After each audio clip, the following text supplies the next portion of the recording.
اعوذ باللہ من الشیطان الرجیم بسم اللہ الرحمن الرحیم۔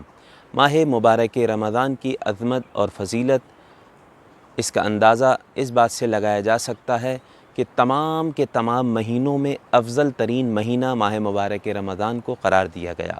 اگرچہ قرآن کریم کی آیت ہے بسم اللہ الرحمن الرحیم، ان عدۃ الشہور عند اللہ 12 شہرا فی کتاب اللہ منہا 4 حرم۔ کتاب الہی میں مہینوں کی تعداد 12 ہے، جن میں 4 وہ مہینے ہیں جن کا احترام سب سے زیادہ ہے۔ احترام کے لحاظ سے یہ 4 مہینے بہت زیادہ فضیلت رکھتے ہیں، لیکن فضیلت کے لحاظ سے ماہ مبارک رمضان کی عظمت تک کوئی مہینہ نہیں پہنچ سکا۔ یہاں تک کہ روایات اہل بیت میں عظیم مقام اس ماہ مبارک رمضان کا اس طریقے سے بتلایا گیا۔ امام محمد باقر علیہ السلام کا ارشاد گرامی ہے، جناب جابر ابن عبداللہ الانصاری سے روایت ہے کتاب ثواب الاعمال میں، ان لجمیع شہر رمضان علی جمیع سائر الشہور لفضلا کفضل رسول اللہ علی سائر الرسل۔ ماہ مبارک رمضان کی وہ فضیلت ہے دوسرے تمام مہینوں پر کہ جو فضیلت کائنات کے نبی حضرت محمد مصطفیٰ صلی اللہ علیہ وآلہ کی ذات مقدس کو دوسرے انبیاء پہ حاصل ہے۔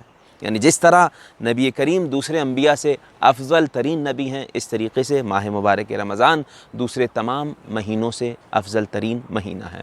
جب افضل ترین مہینہ ہے تو اس ماہ کے کچھ احکام بھی ہیں، اس ماہ کی اہمیت ہیں، اس ماہ کے حوالے سے بہت زیادہ فضیلتیں، اور اس کی ساعات کو، گھڑیوں کو، اس کی راتوں کو، اس کے دن کو، اس کے ایک ایک لمحے کو دوسرے مہینوں سے افضل قرار دیا گیا۔ یہاں تک کہ جب اتنا اہتمام کیا گیا شریعت محمدی میں اس مہینے کا، تو پھر احکام بھی اسی لحاظ سے ہیں۔ قرآن کریم کی تلاوت کا ثواب دوگنا ہو جایا کرتا ہے۔ دوگنا ہو جایا کرتا ہے نہیں، دوگنا تو عام مہینوں میں بھی ہے، بلکہ ایک آیت پڑھنے کا اجر و ثواب یہ ہوتا ہے کہ عام مہینوں میں جس طریقے سے پورا قرآن ختم کیا، یہاں ایک آیت پڑھی بسم اللہ الرحمن الرحیم، ایک آیت ہے، پورا قرآن ختم کر لیا۔ میں صرف ایک چیز بیان کروں گا اس مہینے کے حوالے سے، بہت ساری روایات ہیں۔ نومکم فیہ عبادہ، کائنات کے نبی فرماتے ہیں تمہارا نیند کرنا بھی، سونا بھی اس مہینے میں عبادت شمار ہوگا، ما لم یغتب مسلمن، جب تک کسی مؤمن مسلمان کی غیبت نہ کر رہا ہو۔ اگر غیبت کر رہا ہو تو پھر یہ عبادت شمار نہیں ہوگا۔ ایک حدیث صرف پیش کروں گا احترام ماہ مبارک رمضان کے حوالے سے۔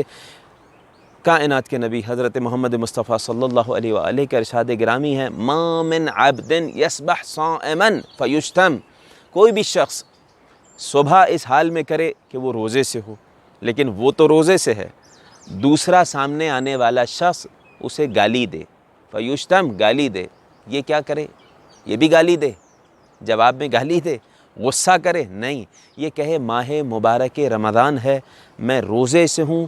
احترام روزہ میں یہ کیا کہے؟ سلام علیک، فیشتم یقول سلام علیک، گالی دی جا رہی ہے، کہہ رہی ہے آپ پہ سلامتی ہو، یہ کہہ رہا ہے کہ آپ پہ سلامتی ہو، یہ یہاں سے کہے گا آپ پہ سلامتی ہو، الا یقول الرب تبارک و تعالی، یہ شخص گالی کا جواب سلام سے دے گا تو وہاں سے اللہ اپنے ملائکہ کو کہے گا اس بندے نے اپنے آپ کو، اپنی زبان کو برے الفاظ سے، گالی سے بچایا، لہٰذا اسے تم میری جہنم کی آگ سے محفوظ رکھو۔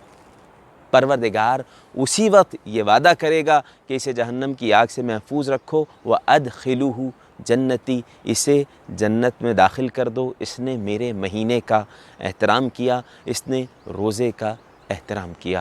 پروردگار ماہ مبارک رمضان کا احترام کرنے والوں میں ہمارا بھی شمار فرمائے، اور وقت کے امام کے قلب مطہر کو ہم تمام سے راضی و خوشنود فرمائے۔ سبحان ربک رب العزت عما یصفون وسلام علی المرسلین والحمد للہ رب العالمین، والسلام علیکم ورحمۃ اللہ۔